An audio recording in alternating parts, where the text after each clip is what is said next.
प्रिय पाठकों, भविष्य का बाजार हमारे नए अध्याय का नाम है।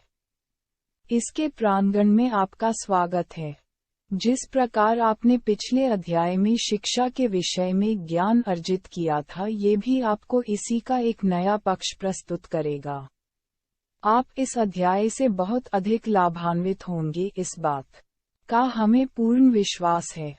तो चलिए इसको प्रारंभ करते हैं। भविष्य का बाजार आज मानवीय सभ्यता केवल एक वस्तु रूपी बाजार के रूप में देखी जाती है। कल्पना करें कि आपके लिए जो भी मूलभूत आवश्यकताएं हैं, आवश्यकता से अधिक महंगी हो जाए एवं मशीनें अथवा उपकरण सस्ते हो जाए, तो आप कैसा अनुभव करेंगे? जी हाँ, कुछ ऐसा ही आने वाले समय में होने वाला है। मित्रों, जिस प्रकार आज जनसंख्या तीव्र गति से बढ़ रही है एवं संसाधनों की लूट चल रही है, तो ऐसी स्थिति में हमें हमारा भविष्य असुरक्षित प्रतीत होता है। 50 वर्ष पूर्व लगभग प्रत्येक वस्तु के क्रय विक्रय के लिए विशेष व्यवस्था उपयोग में ली जाती थी, जिसे अब बाजार कहते हैं।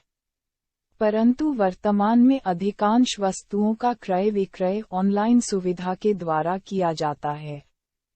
इस अध्याय को इस प्रकार से आपके समक्ष रखा जाएगा कि आप वास्तव में ये सोचने के लिए बाध्य हो जाएंगे कि अब क्या होगा। वास्तव में क्या किसी ने भविष्य को देखा है? यह एक अनूठा प्रश्न है जिसे हम सभी अपने जीवन में अधिकांश कहते, सुनते अथवा अनुभव करते होंगे।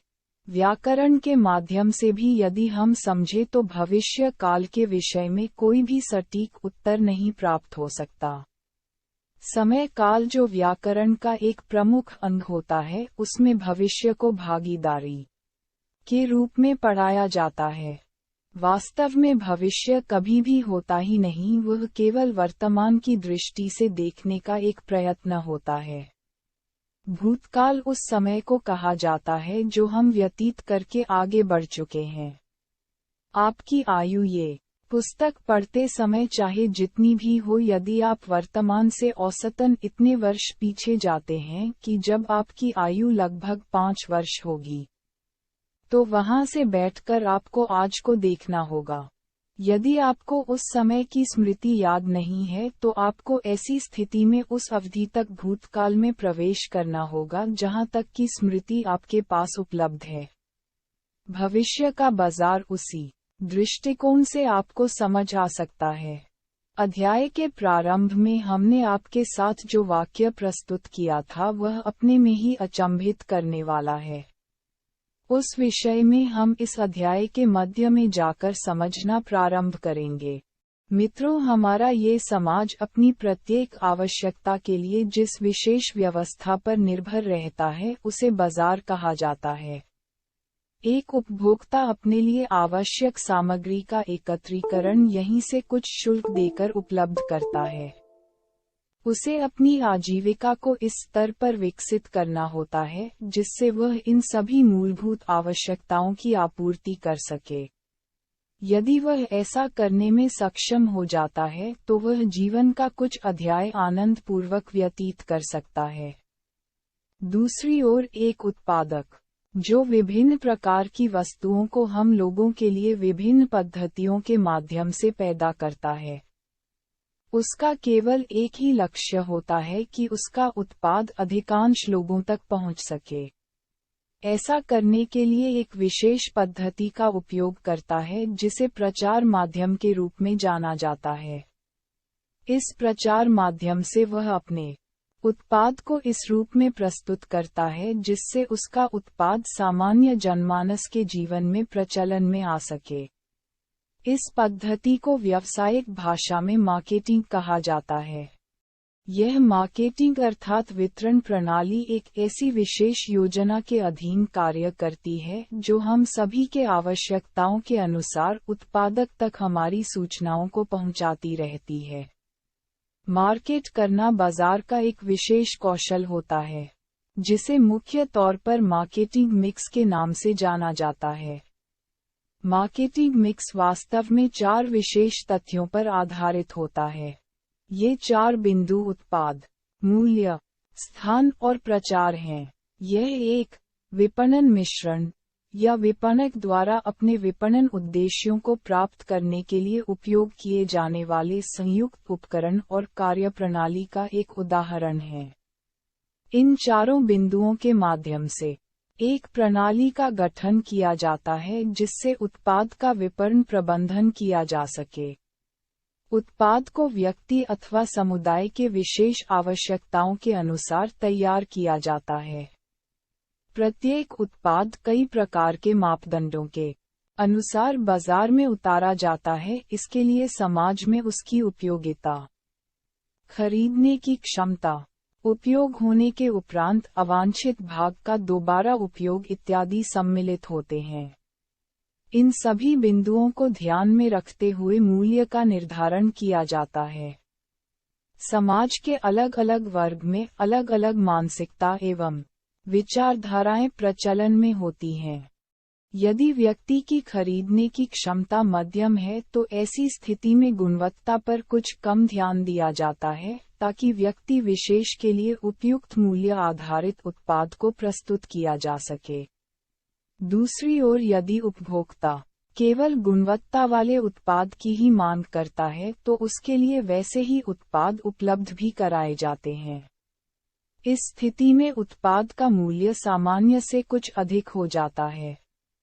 एक ऐसा भी वर्ग होता है जो इस प्रकार के उत्पाद को उपयोग में लाना चाहता है जो प्रकृति के साथ उच्च कोटि का तालमेल बिठा सके। प्रत्येक स्थिति का मूल्यांकन करने के उपरांत बाजार का एक ढांचा तैयार किया जाता है।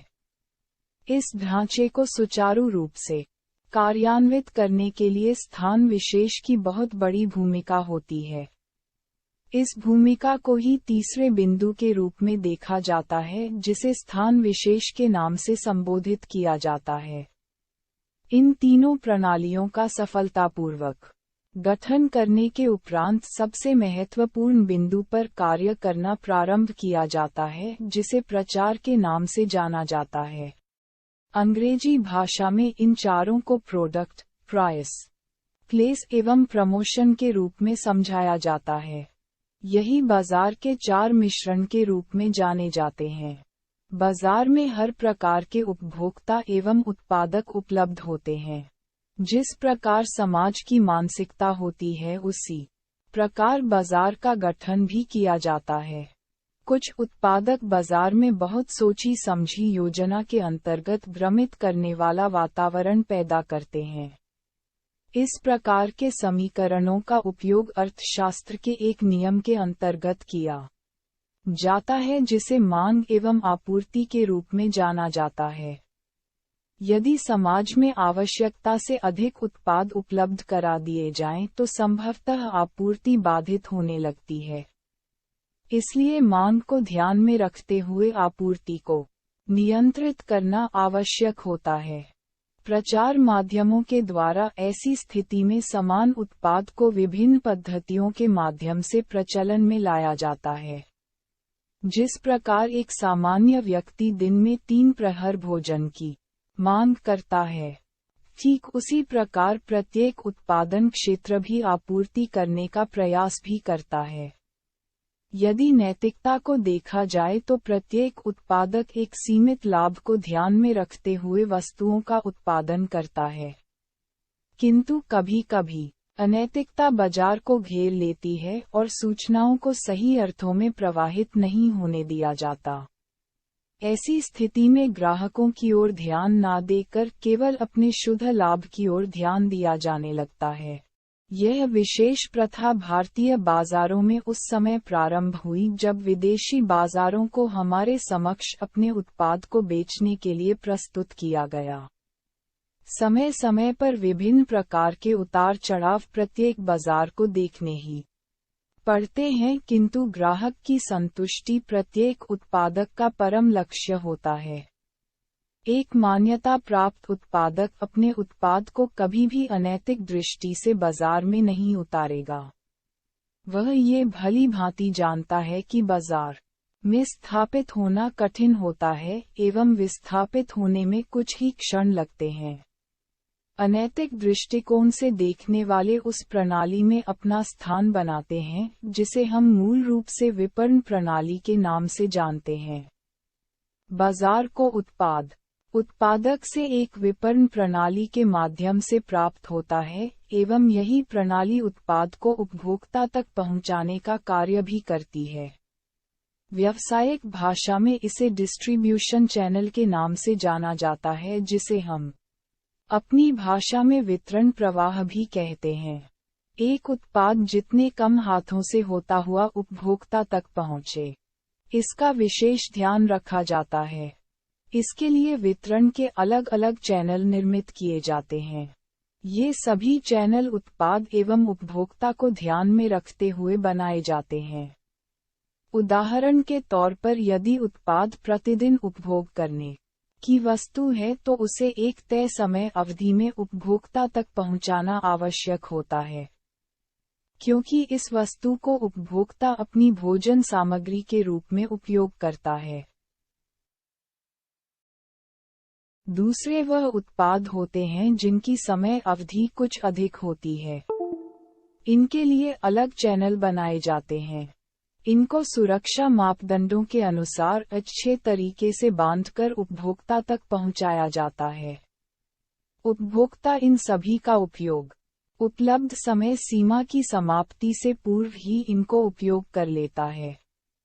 तीसरी श्रेणी में कुछ ऐसे उत्पाद आते हैं जिन्हें उपभोक्ता बाहरी सुविधाओं के रूप में उपयोग करता है। एक उत्पाद को उपभोक्ता तक पहुंचाने के लिए संबंधित चैनल अपना कार्य सुचारू रूप से करते रहते हैं। यदि समाज में लोगों की संख्या अधिक हो जाती है तो ऐसी स्थिति में मांग का बढ़ना स्वाभाविक हो जाता है। आपूर्ति के लिए भी विशेष प्रबंध किए जाते हैं, किंतु समय काल एवं परिस्थिति के कारण आपूर्ति सदैव बाधित ही रहती है। इसी कारणवश बाजार में इन वस्तुओं की मांग सदैव बनी रहती है। अब कल्पना करें यदि आपूर्ति अधिक हो जाए तो क्या बाजार इसको संभाल पाएगा? हुआ ये कि भारतीय परिवेश में समय बीतने के साथ साथ जनसंख्या वृद्धि एवं आजीविका के घटते साधनों ने बाजार में एक प्रकार की उथल-पुथल पैदा कर दी। विश्व का शैक्षिकी स्तर छात्रों को उनकी आजीविका के लिए न्यूनतम प्रशिक्षण देता है। कारणवश अधिकांश छात्र अपनी शिक्षा प्राप्ति के उपरांत आजीविका के लिए स्वरोजगार की ओर अग्रसर होते हैं। ऐसी स्थिति में छोटे छोटे कार्यक्षेत्र प्रारंभ करने के लिए ऐसे सभी युवा वर्ग के लोग जिनको अपनी आजीविका को अच्छे स्तर पर चलाना है, प्रयास करना प्रारंभ कर देते हैं। मूल रूप से सभी एक व्यापार की परिभाषा नहीं जानते हैं, किंतु व्यापार करने के लिए स्वयं को तैयार करते हैं। जिनके पास धन अथवा स्थान की व्यवस्था होती है, उसका उपयोग करके छोटा सा एक उत्पाद विक्रय मंच, जिसे हम सामान्य भाषा में दुकान कहते हैं, प्रारंभ करते हैं। देखते ही देखते कई प्रकार के दुकानदार अलग अलग प्रकार के उत्पादों को लेकर एक छोटे प्रकार का बाजार पैदा कर देते हैं। कुछ ऐसे भी लोग होते हैं जो एक रेडीनुमा वाहन लेकर उत्पाद को गली गली बेचने का प्रयास करते हैं।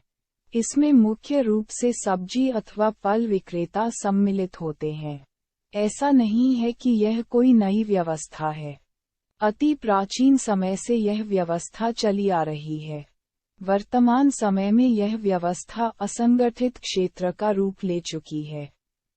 संगठित क्षेत्र अर्थात प्रत्येक छोटे, मझले अथवा बड़े व्यापारी की कार्यप्रणाली एवं धन उपार्जन राज्य की व्यापारिक समिति के अंतर्गत आता है। प्राचीन भारतीय व्यापार संहिता में प्रांत अथवा ग्राम सभा प्रत्येक व्यापारी का मासिक लेखा जोखा रखते थे। ऐसा करने से प्रत्येक व्यापारी निश्चिंत भाव से अपने व्यापार को न केवल चला पाता था, अपितु वह उसे उच्च कोटि के उत्पादों के द्वारा समाज की सेवा में भी प्रस्तुत कर पाता था। असंगठित क्षेत्र में छोटे अथवा मझले स्तर के विक्रेताओं को व्यापारी की श्रेणी में नहीं रखा जाता। ये सभी लोग अपने स्वयं के निवेश अथवा क्षमता के अनुसार एक विक्रेता के रूप में स्थापित हो जाते हैं। एक बहुत बड़ा समुदाय अपनी आजीविका को ध्यान में रखकर इस क्षेत्र का चयन कर लेता है। वर्तमान में संपूर्ण व्यापार क्षेत्र सरकार नामक व्यवस्था के अंतर्गत आता है, इसलिए इन सभी को क्षेत्रीय स्तर की सरकारी संस्थाएं व्यवस्थित करने का प्रयास करती हैं। असंगठित क्षेत्र की सबसे बड़ी समस्या धन के वास्तविक लेन देन का अपूर्ण विवरण होता है। अधिकांश व्यापारी अथवा विक्रेता अपनी अर्जित संपत्ति को छिपा के रखते हैं, जिस कारण सरकार को यदि उनके लिए किसी विशेष योजना को प्रदान भी करना भी होता है तो उसके लिए उपयुक्त धन की व्यवस्था नहीं हो पाती है। ऐसी स्थिति में इसका पूरा लाभ बिचौलिए उठाते हैं एवं निजी अथवा सरकारी दोनों स्तरों पर सूचनाओं को छिपाने का गुप्त शुल्क भी ले लेते हैं। इस अध्याय के प्रारंभ में आपके समक्ष 50 वर्ष के विषय में चर्चा की गई थी।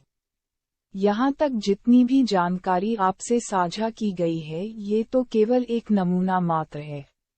वास्तव में एक बहुत विशालकाय साम्राज्य असंगठित क्षेत्र बन चुका था, जिसमें से अधिकांश वर्तमान समय में भी चल रहा है।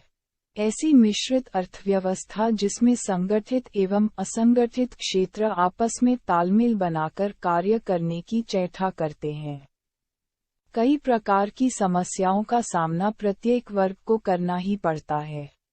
उदाहरण के तौर पर अधिकांश जब जान माल की हानि किसी दुर्घटना में होती है तो इससे असंगठित क्षेत्र बहुत बड़े स्तर पर प्रभावित हो जाता है। सरकार अपनी ओर से ऐसी स्थिति में विशेष लाभ भी प्रदान नहीं कर पाती। ऐसी स्थिति में समाज व्यवस्थाओं को दोष देना प्रारंभ कर देता है, किंतु सूचना के अभाव के कारण उसे यह नहीं पता लग पाता कि व्यवस्थाएं किस प्रकार से कार्य करती हैं। यहाँ से आपको एक नए विषय पर जानकारी दी जाएगी जिससे आप भविष्य के बाजार को मूल अर्थों में समझ पाएंगे।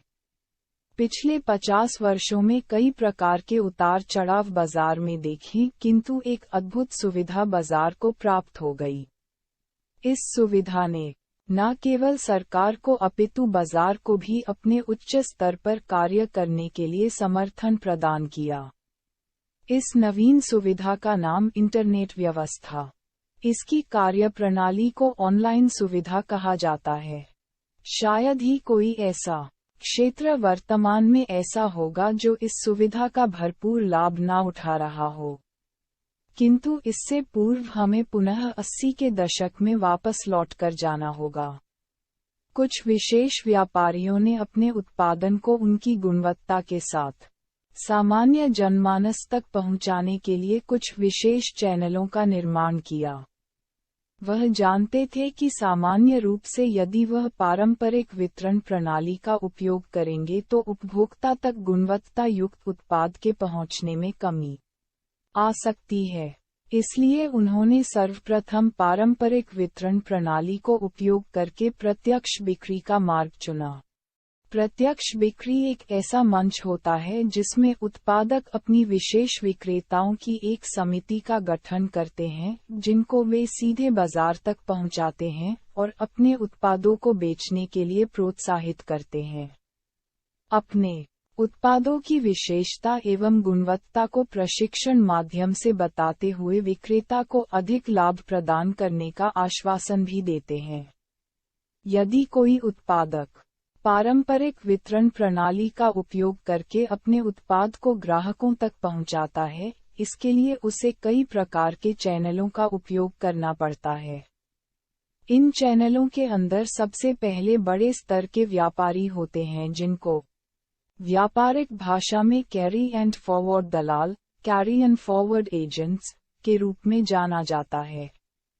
यह एक ऐसा दल अथवा समूह होता है जो उत्पादक के पूरे उत्पादन को अपने संग्रह कक्ष अर्थात वेयरहाउस में रख लेता है और यहाँ से वह अलग अलग क्षेत्रों में मध्यम दर्जे के व्यापारियों को उत्पाद पहुँचाता है, जिन्हें व्यापारिक भाषा में थोक व्यापारी कहा जाता है। ये थोक व्यापारी मझले व्यापारियों को उत्पाद उपलब्ध कराते हैं और यहाँ से इसे फुटकर व्यापारी अपनी दुकानों में ले जाकर बेचते हैं। इस लंबी प्रक्रिया के अंदर सामान बार बार ट्रकों अथवा छोटे वाहनों में रखा जाता है, जिससे सामान के अंदर हानि होने के कारक पैदा हो जाते हैं। इसके साथ ही सभी लोग अपना अपना लाभ कमाते हैं और अंत में फुटकर व्यापारी थोड़े से लाभ से ही संतुष्ट होता है। प्रत्यक्ष बिक्री में उत्पादक अपने सामान को सीधे थोक व्यापारियों से फुटकर व्यापारियों पर पहुंचाया जाता है। फुटकर व्यापारी एक और तो गुणवत्ता युक्त उत्पाद को ग्राहक को तक पहुंचाते हैं एवं साथ ही अच्छा लाभ भी कमाते हैं। चिकित्सा पद्धति के अंदर जितने भी औषधि विक्रेता होते हैं, यह मूल रूप से प्रत्यक्ष बिक्री का ही समर्थन करते हैं, क्योंकि वे जानते हैं कि नकली दवाएं ग्राहकों तक सरलता से पारंपरिक व्यवस्था से पहुंचाई जा सकती हैं। प्रत्यक्ष बिक्री में ही कुछ व्यापारियों ने एक ऐसी योजना का गठन किया जिसमें उन्होंने बिचौलियों को पूर्ण रूप से बदलने का एक विचित्र तरीका खोज निकाला। उन्होंने सीधे उपभोक्ता को ही सम्मान देने का निर्णय किया एवं एक अच्छे लाभ का आश्वासन भी प्रदान किया। इस व्यवस्था में ग्राहक अपने उत्पाद को न केवल सीधे उत्पादक से प्राप्त कर पा रहा था, अपितु एक अच्छी बचत का भी लाभ उठा पा रहा था। प्रत्यक्ष बिक्री की इस नई प्रणाली में उत्पादक और ग्राहक के मध्य एक समझौता हुआ, जिसमें प्रत्येक ग्राहक को आगे अपने जैसे ग्राहक बनाने का अवसर प्राप्त हुआ। किंतु इसमें कुछ नए नियमों ने कदम रखा, जिसके अनुसार प्राथमिक ग्राहक को प्राप्त कमीशन से ही उसके द्वारा बनाए गए ग्राहक को कमीशन प्राप्त होना तय किया गया। किंतु इसका लाभ एक बड़े स्तर पर सभी ग्राहकों को मिलना प्रारंभ हो गया। प्रत्यक्ष बिक्री के इस विकल्प ने अधिकांश लोगों के जीवन में आजीविका के एक नए स्रोत को प्रस्तुत कर दिया। इस नए विकल्प में प्रत्येक ग्राहक के पास एक विशेष प्रणाली के माध्यम से यह सुविधा प्रदान कर दी कि वह अधिक से अधिक ग्राहकों को अपने द्वारा उत्पादक से जोड़ सकता था एवं इसका लाभ स्वयं के साथ साथ कई लोगों को प्रदान कर सकता था। इस नई प्रणाली का एक नाम 90 के दशक में सामने आया। इस नई प्रणाली को बहु स्तरीय वितरण प्रणाली अर्थात मल्टी लेवल मार्केटिंग के रूप में जाना गया।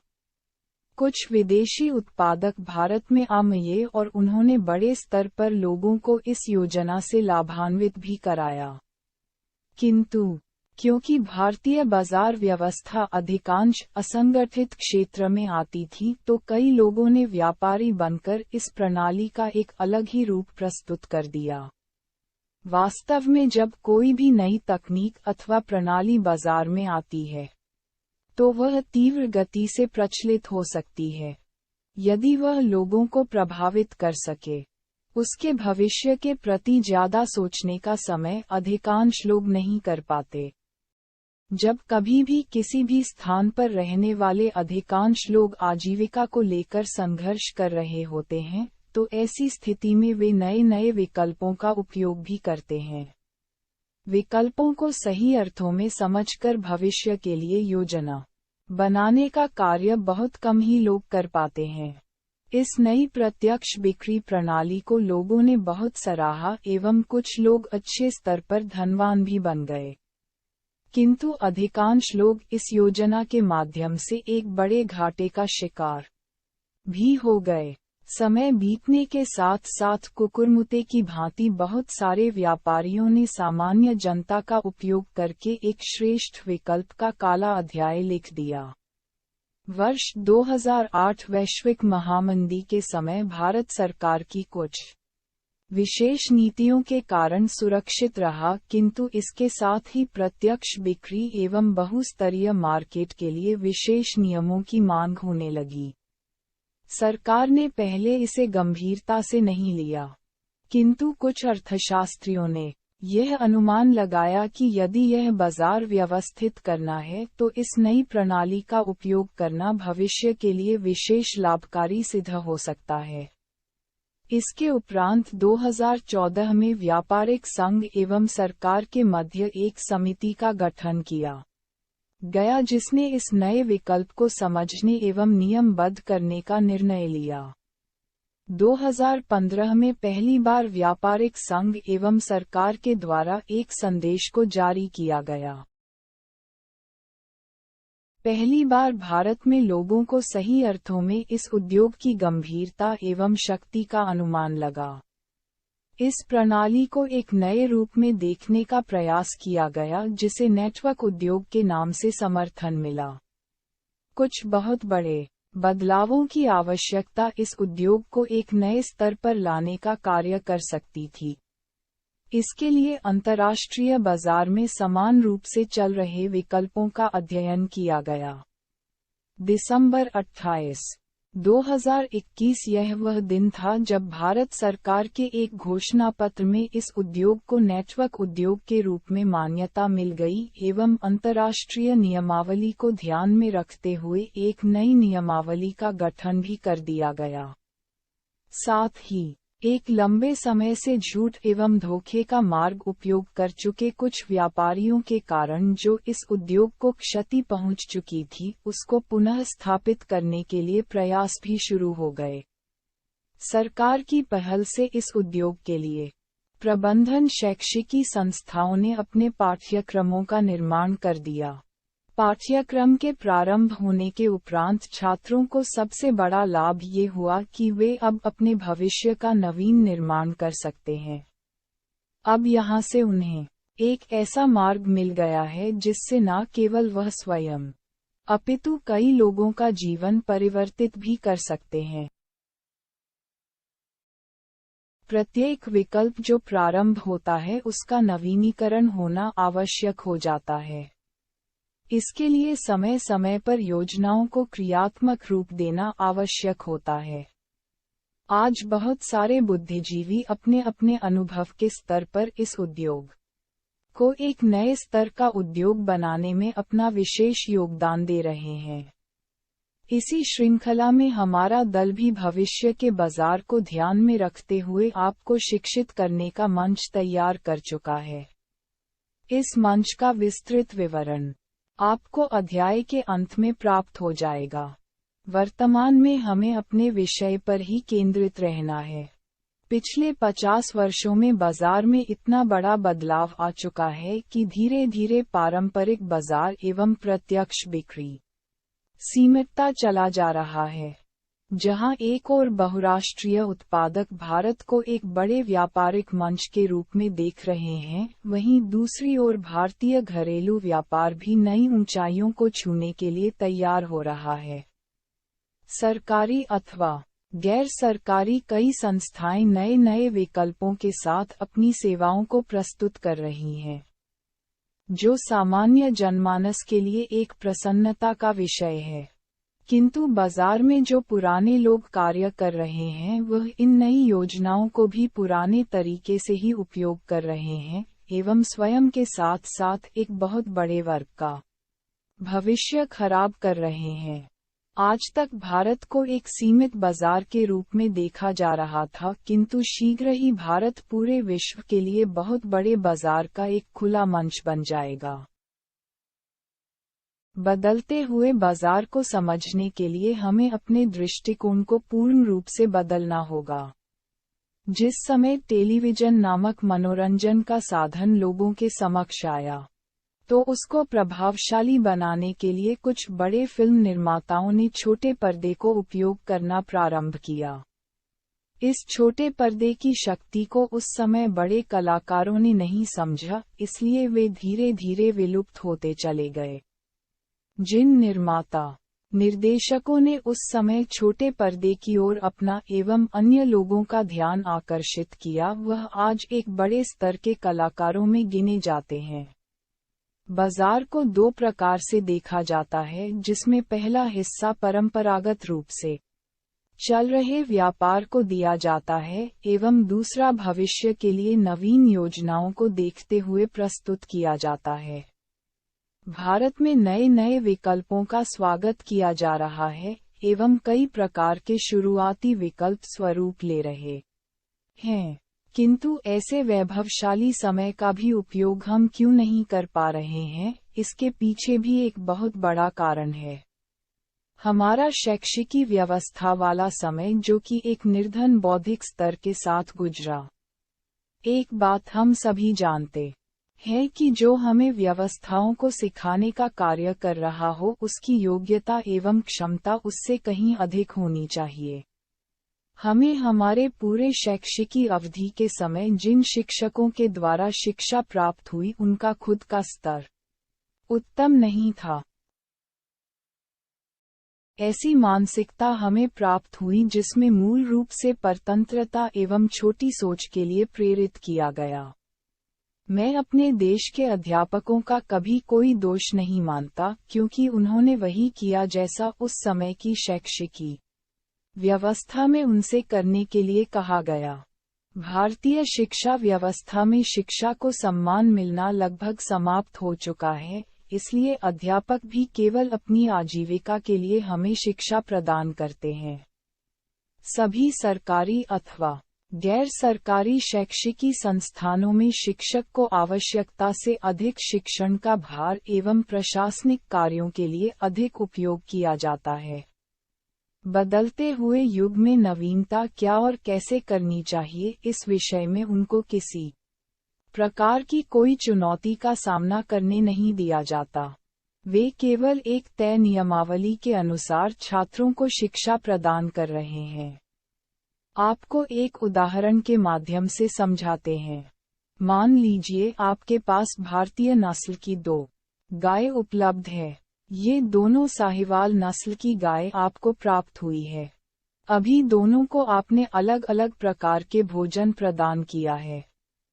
एक गाय को आपने केवल हरा चारा और सूखा भोजन चारे के रूप में खिलाया। वहीं दूसरी और आपने दूसरी गाय को समय के अनुसार पौष्टिक भोजन भी खिलाया। धीरे धीरे समय बीता और दोनों गायों ने हमें बछिया प्रदान की। दोनों की बच्चियां देखने में एक समान लगेंगी। अब जिस गाय को आपने केवल हरा एवं सूखा चारा मिलाकर खिलाया था उसकी बछिया को भी आपने उसी प्रकार का भोजन प्रदान किया, किंतु दूसरी गाय को आपने उसकी मां के समान ही पौष्टिक भोजन प्रदान किया। ये दोनों बच्चे अभी समय के साथ साथ बड़ी हुईं और दोनों ने हमें बछिया प्रदान की। अब जो 2 बच्चियां हमें मिली है वह भी देखने में एक समान ही होंगी। जिस प्रकार आपने पूर्व में इनकी माताओं को भोजन दिया गया था, ठीक उसी प्रकार इनको भी आप समान स्तर का भोजन प्रदान करेंगे। जब ये श्रृंखला आगे बढ़ते बढ़ते 5वीं पीढ़ी पर आएगी और जो गाय हमें प्राप्त होगी उन दोनों का शारीरिक ढांचा एक समान होगा, परंतु जिस गाय को हमने हरा एवं सूखा चारा साथ मिलाकर खिलाया था उसके दूध की पौष्टिकता दूसरी गाय की तुलना में बहुत कम होगी। जो भी पीढ़ी पौष्टिक भोजन ग्रहण करती है, चाहे वह शारीरिक, मानसिक अथवा वैचारिक स्तर हो, उसके आगे आने वाली पीढ़ी उसी का अनुकरण करती है।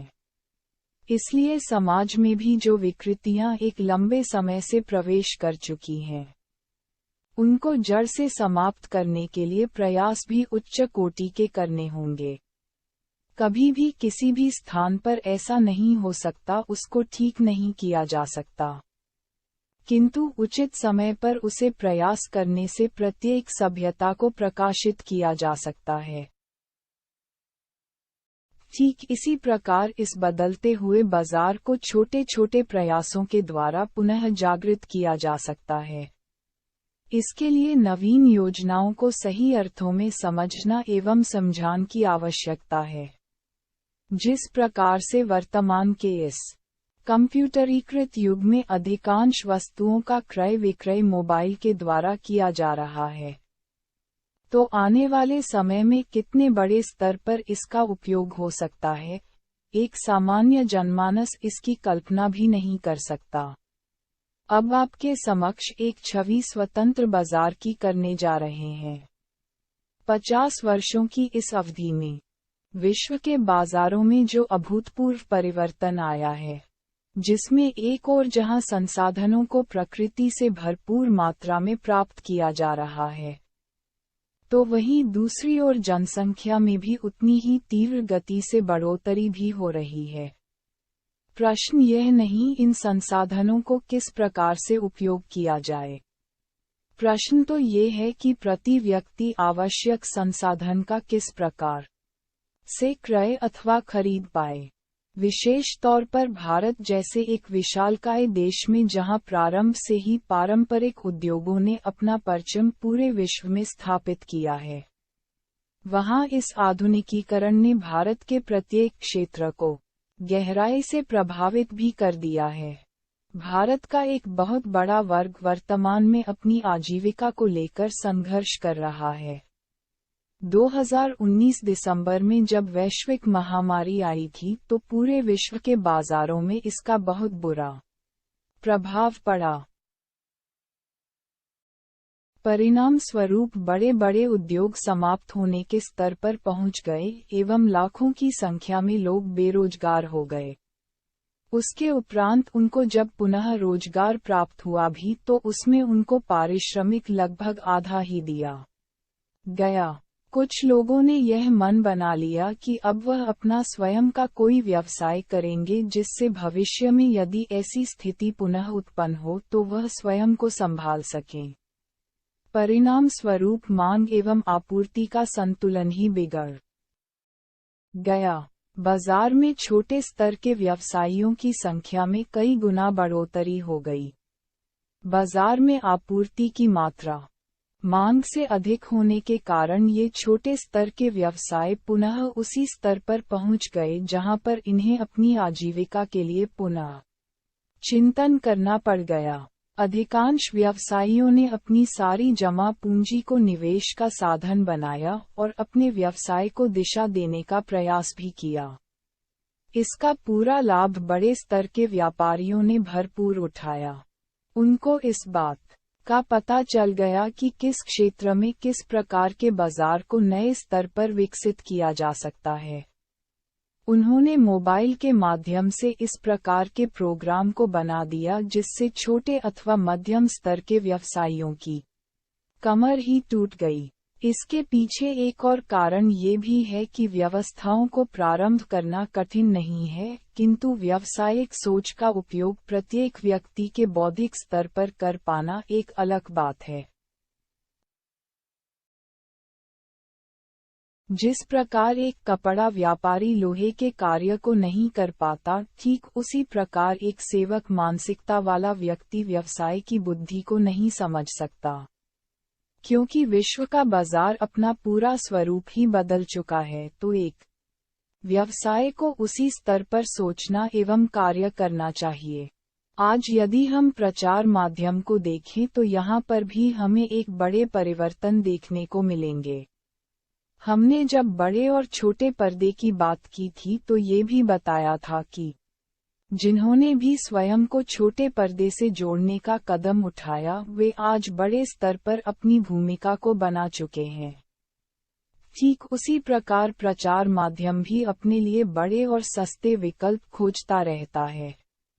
भारत के इतिहास में दो पौराणिक एवं धार्मिक धारावाहिक विश्व में प्रचलित हुए थे, रामायण एवं महाभारत। रामायण को अपने पूरे प्रसार अवधि में अधिकतम 75,000 रुपये प्रति धारावाहिक की प्राप्ति प्रचार माध्यम से हुई थी।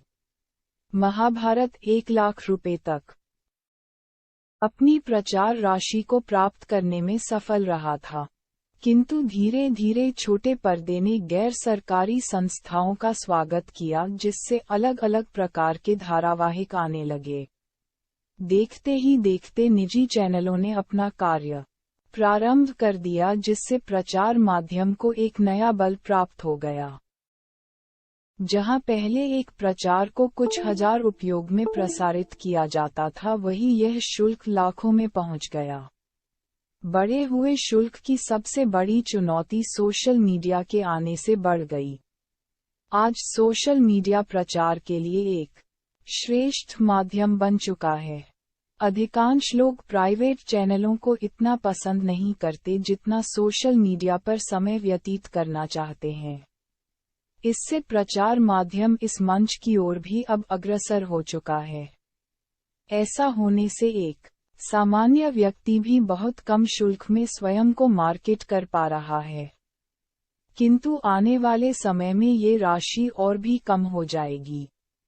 भविष्य के बाजार में विज्ञापन लगभग न के बराबर रह जाएंगे। इसका मुख्य कारण बाजार का वर्तमान स्वरूप है। क्योंकि बाजार में मांग से अधिक आपूर्ति हो चुकी है, तो इसके लिए बाजार में एक नए स्तर का विकल्प पैदा हो चुका है। यह नया बाजार सेवा उद्योग के रूप में प्रचलित हो रहा है। आप एक व्यापारी हैं अथवा उद्योगपति हैं, इस बात से तनिक भी फर्क नहीं पड़ता, क्योंकि आज एक समान उत्पाद को बनाने वाले कई व्यक्ति प्रतिस्पर्धा की श्रेणी में आ चुके हैं। यदि गुणवत्ता की बात की जाए तो प्रत्येक उत्पादक अपनी ओर से श्रेष्ठ कार्य करने का प्रयास कर रहा है। एक बात सदैव समझ लेनी चाहिए, यदि एक अकेला विक्रेता बाजार में होगा तो वह सामान्य से अधिक लाभ कमा सकता है। परंतु यदि उसी बाजार में बहुत सारे विक्रेता समान श्रेणी का उत्पाद उपलब्ध कराते हैं, तो ग्राहक को आकर्षित करने का श्रेष्ठ माध्यम आपकी सेवाएं ही उसके उत्पाद का सही अर्थों में मूल्यांकन करती हैं। आज ग्राहक के पास एक ही उत्पाद खरीदने के बहुत सारे विकल्प आ चुके हैं। आज का ग्राहक भावनात्मक रूप में भी पहले से चतुर हो चुका है। ऐसी स्थिति में उसे मूर्ख बना पाना थोड़ा सा कठिन कार्य बन गया है। आज के ग्राहक को अपने उत्पाद से अधिक व्यापारी का व्यवहार एवं उसकी सेवाओं को समझना अत्यंत आवश्यक बन गया है। इस मुख्य बिंदु को ध्यान में रखते हुए सरकारों ने विशेष प्रबंधन पाठ्यक्रम प्रारंभ भी कर दिए हैं। नेटवर्क उद्योग, जिसकी चर्चा हम पहले कर चुके हैं, इसी कड़ी में विश्व के बाजार के रूप में एक बहुत सुंदर विकल्प बनकर उभरा है। इस उद्योग की विस्तृत जानकारी हम अपने आने वाले अध्याय में अवश्य देंगे। आपको यहाँ पर केवल एक वाक्य के द्वारा हम अपनी यात्रा को समाप्त करेंगे। यदि हमें भविष्य के बाजार को सही अर्थों में समझना एवं उपयोग करना सीखना है, तो इसके लिए हमें सरल बुद्धि एवं नवीनीकरण की आवश्यकता हो गई है। इसके लिए हमें केवल उपलब्ध पाठ्यक्रमों का उपयोग न करके कुछ ऐसे पाठ्यक्रम स्वयं के लिए चिन्हित करने होंगे जो हमें भविष्य का निर्माण करने में सहयोगी बने। डिजिटल खेती इसी दिशा में भविष्य का निर्माण करने वाला एक पाठ्यक्रम बनाया गया है। इस पाठ्यक्रम को गुरुकुल पद्धति के अनुसार बनाया गया है, जिसमें आधुनिकीकरण को विशेष तौर पर ध्यान में रखा गया है। इस पाठ्यक्रम में आपको जो सबसे बड़ा लाभ प्राप्त होगा वह मानसिक स्वतंत्रता है। ये पाठ्यक्रम इतना सरल बनाया गया है कि आपके लिए आर्थिक स्वतंत्रता प्राप्त करना अत्यंत सरल हो जाएगा। आपने इस अध्याय को अब समाप्त कर लिया है और ये तो स्पष्ट रूप में समझ ही लिया है कि भविष्य का बाजार किस स्तर तक हमारे लिए उपयोगी सिद्ध होने वाला है। आवश्यकता है जो केवल उसको समझने की एवं उसके अनुसार स्वयं को ढालने की। मित्रों, आपसे यह निवेदन है कि आप इस ध्वनि प्रवाह को अपने 5 मित्रों तक अवश्य साझा कीजिएगा एवं हमारे चैनल को सब्सक्राइब अवश्य कीजिएगा। यदि आप इस पुस्तक की प्रति प्राप्त करना चाहते हैं तो विवरण में लिंक उपलब्ध है। अब आपसे अगले अध्याय में पुनः मिलेंगे, जिसका शीर्षक आजीविका के बदलते परिवेश है, जो कि इस अध्याय से बहुत अधिक मेल भी रखता है।